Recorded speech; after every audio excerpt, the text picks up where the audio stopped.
Hello friends, welcome to my YouTube channel. आज की video में दोस्तों हम बात करेंगे ऑप्शन ट्रेडिंग के बारे में। ये जो वीडियो होगा वो सिर्फ और सिर्फ बिगनर्स के लिए होगा और ये बेसिकली मैं एक सीरीज़ बनाने की सोच रहा हूँ जिसमें कि पूरे बेसिक से लेके जितने भी कैंडलस्टिक पैटर्न है और जो चार्ट पैटर्न है उसके बारे में हम बात करेंगे। ठीक है, तो ये वीडियो सिर्फ और सिर्फ उन लोगों के लिए होगा जो आज का वीडियो है जिन्हें ऑप्शन ट्रेडिंग के बारे में बिल्कुल भी कुछ नहीं पता है। ठीक है, तो अगर आपको थोड़ी बहुत भी नॉलेज है तो आप इस वीडियो को बिल्कुल भी ना देखें। वो आने वाले टाइम पे जो भी जब भी कैंडलस्टिक पैटर्न और चार्ट पैटर्न की बात करेंगे तो फिर वो वीडियो आपके लिए होगा। ठीक है, तो चलिए वीडियो को शुरू करते हैं।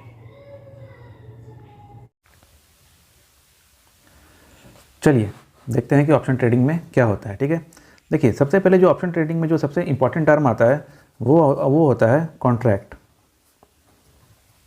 ठीक है, तो सबसे पहले समझ लेते हैं कॉन्ट्रैक्ट क्या होता है। कि देखिए सबसे मान लीजिए कि एक बंदा ए है और दूसरा बंदा बी है। ठीक है, ए जो है वो बेसिकली बायर है और बी जो है वो बेसिकली सेलर है। ठीक है, अब मान लीजिए बी के पास एक लैंड है। ठीक है, ये लैंड जो है अभी बहुत ही आउटर एरिया पे है। ठीक है, लेकिन ए को एक ये लगता है कि अगर इस लैंड के आसपास से एक हाईवे जाने की प्लानिंग चल रही है। ठीक है, और मौजूदा जो रेट है वो लैंड का वो लगभग 5 लाख का है। ठीक है, तो 5 लाख का ये लैंड है, लेकिन अगर ये हाईवे जाएगी तो ए को ऐसा लगता है कि अगर यहाँ से हाईवे निकल गई तो इसकी जो कॉस्ट है वो अप्रॉक्सीमेट 10 लाख की हो जाएगी। ठीक है, लेकिन एट द सेम टाइम ए को ये भी डर है कि अगर यहाँ से अगर ये हाईवे नहीं निकला तो इसकी जो मौजूदा कीमत आज 5 लाख के डेट में है वो इसकी वैल्यू फिर धीरे धीरे हो सकता है कि कम भी हो जाए। ठीक है, तो ए को ये समझ में नहीं आ रहा है कि ये चीज़ें बी से लिया जाए या ना लिया जाए। ठीक है, तो इसके लिए ए क्या करता है, एक कॉन्ट्रैक्ट क्रिएट करता है जिसमें वो कहता है कि भाई तू मेरे से 1 लाख रुपए जो है वो ले ले, जो कि नॉन रिफंडेबल होगा। ठीक है, नॉन रिफंडेबल होगा ये। ठीक है, 1 लाख रुपए जो देगा ये बेसिकली नॉन रिफंडेबल होगा, लेकिन इसके पास इससे बदले में ये इससे 6 महीने का टाइम मांग लेता है।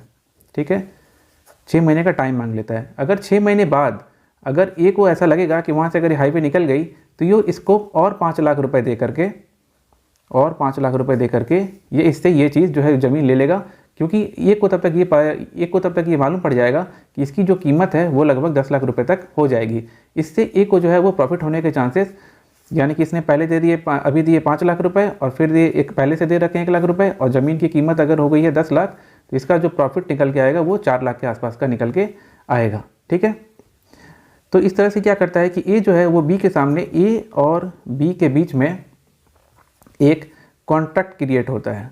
ठीक है, बट क्या होता है कि अगर ए को अगर ऐसा लगा कि वहाँ से अगर जो है वो हाईवे अगर नहीं निकला तो ये क्या करेगा, अपने वो 1 लाख रुपए को भूल जाएगा। ठीक है, और बोलेगा कि भाई अब मेरे को तेरे से ये ज़मीन नहीं लेनी, क्योंकि अब मुझे लग रहा है कि यहाँ से अब हाईवे जो जाने वाली थी वो अब नहीं जाने वाली।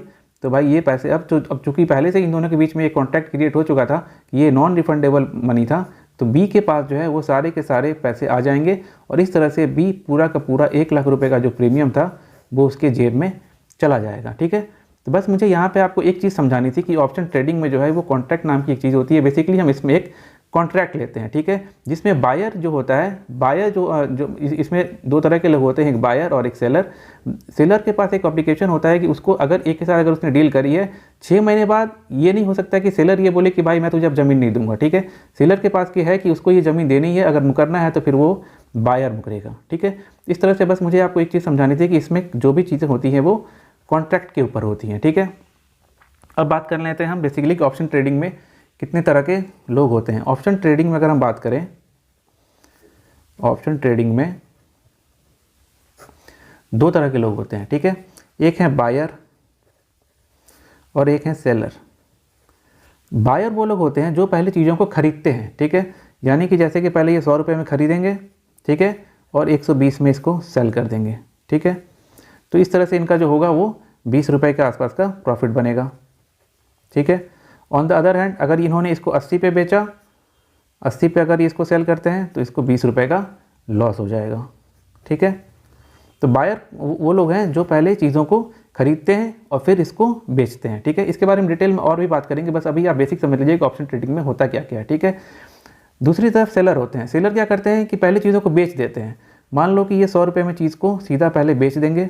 ठीक है, और इनको प्रॉफिट कब होगा, जब ये किसी चीज़ को बाद में 80 रुपये में खरीद लेंगे।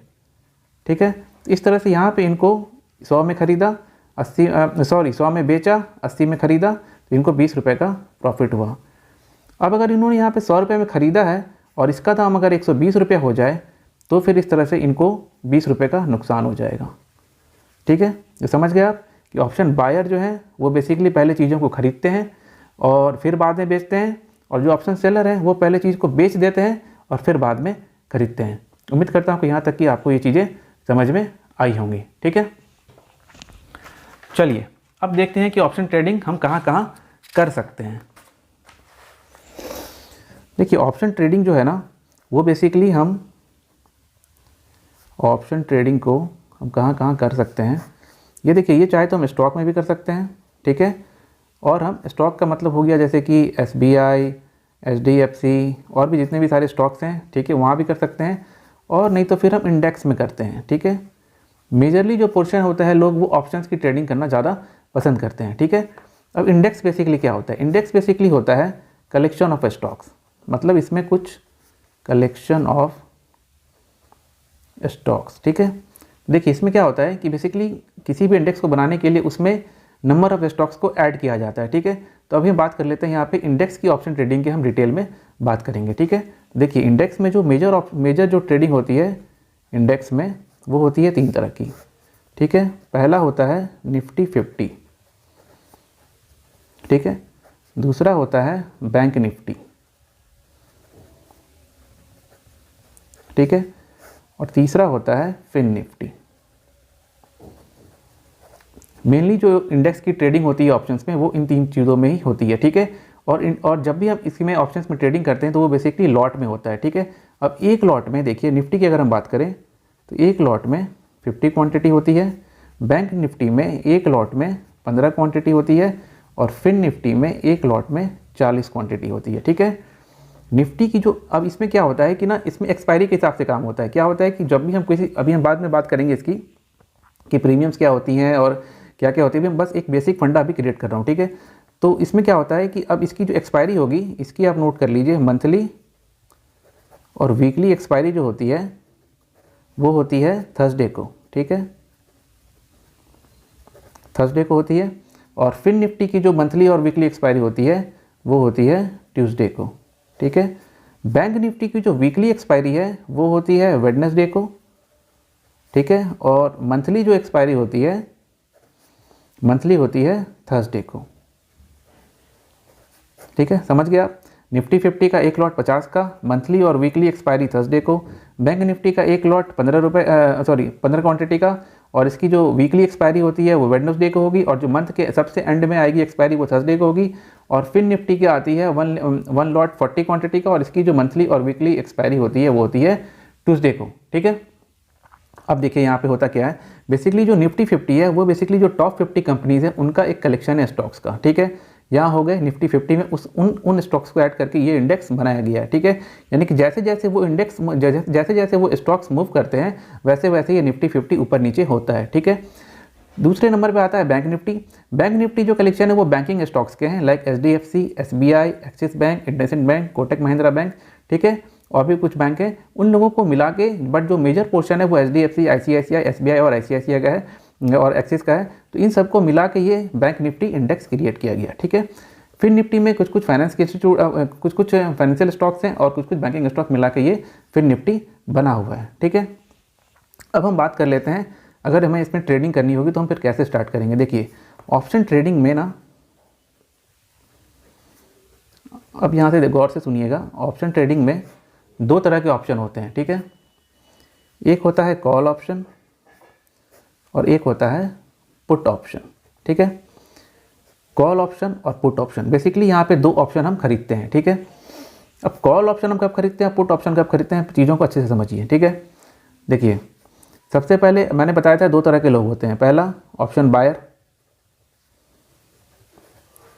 ऑप्शन बायर को अगर ये लगता है कि मार्केट ऊपर जाएगा, ठीक है, तो वो क्या करेगा, कॉल बाय करेगा।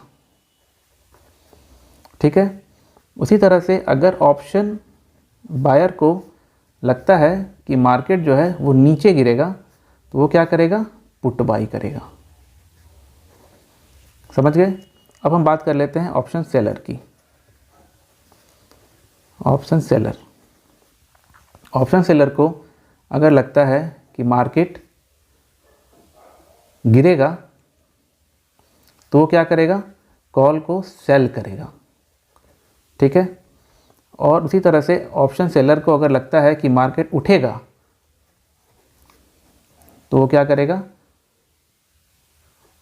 पुट को सेल करेगा, ठीक है। यानी कि जो बायर है उसके केस में सेलर के केस में उल्टा हो जाएगा। ऑप्शन बायर के केस में अगर मार्केट ऊपर जा रहा है तो वो कॉल बाय करेगा, और उसी तरह से अगर ऑप्शन सेलर को लग रहा है कि मार्केट ऊपर जाएगा तो वो पुट सेल करेगा, यानी कि कॉल बाय और पुट सेल, ठीक है। उसी तरह से अगर ऑप्शन बायर को अगर लगता है कि मार्केट गिरेगा तो वो पुट बाय करेगा, तो वहीं ऑप्शन सेलर को अगर लगता है कि मार्केट गिरेगा तो वो कॉल सेल करेगा, ठीक है। उम्मीद करता हूँ कि अभी तक यहाँ को आपको ये सारी चीज़ें बिल्कुल ही समझ में आ गई होंगी। वीडियो हो सकता है कि थोड़ी लंबी बन जाए, इसलिए अभी मैं इस चीज़ को यहीं पे फिलहाल स्टॉप कर देता हूँ। ये पूरी तरह से ऑप्शंस के जो थे वो बेसिक थे। अगले बार हम बात करेंगे कि कौन सी स्ट्राइक प्राइस पे कैसे क्या सिलेक्शन करेंगे या किस तरह से हम रियल। अच्छा दोस्तों, सबसे पहले मैं आपको ये बता दूं कि अगर आपके पास अभी तक डीमेट अकाउंट नहीं है तो डिस्क्रिप्शन में 2 अच्छे ब्रोकर के डीमेट जो लिंक है वो दी हुई है। अगर आपके पास डीमेट अकाउंट नहीं है तो आप उस लिंक के थ्रू जाके अपना डीमेट अकाउंट खोल सकते हैं, ठीक है दोस्तों। तो अभी ये सीरीज़ बन रही है तो मैं वीडियो काफ़ी शॉर्ट ही रखता हूँ। अगले वीडियो में हम बात करेंगे आगे के इससे आगे की चीज़ें में कि कैसे क्या स्ट्राइक प्राइस होती है, क्या कौन से स्ट्राइक प्राइस पे हम ट्रेडिंग स्टार्ट कर सकते हैं और इसमें कितना कैपिटल लगता है। एक चीज़ बस आप समझ लीजिए कि ऑप्शन बाइंग करने में लो कैपिटल लगता है, जबकि ऑप्शन को सेल करने में काफ़ी हाई मार्जिन लगती है, ठीक है। तो उम्मीद करता हूँ कि शॉर्ट वीडियो आपको काफ़ी अच्छा लगा होगा, और वीडियो अगर अच्छा लगा होगा तो चैनल को सब्सक्राइब कर लीजिएगा ताकि ये जो सीरीज़ चलेगी उसमें आप बने रहें, ठीक है। चलिए दोस्तों, फिर मिलते हैं अगली वीडियो में। Thank you.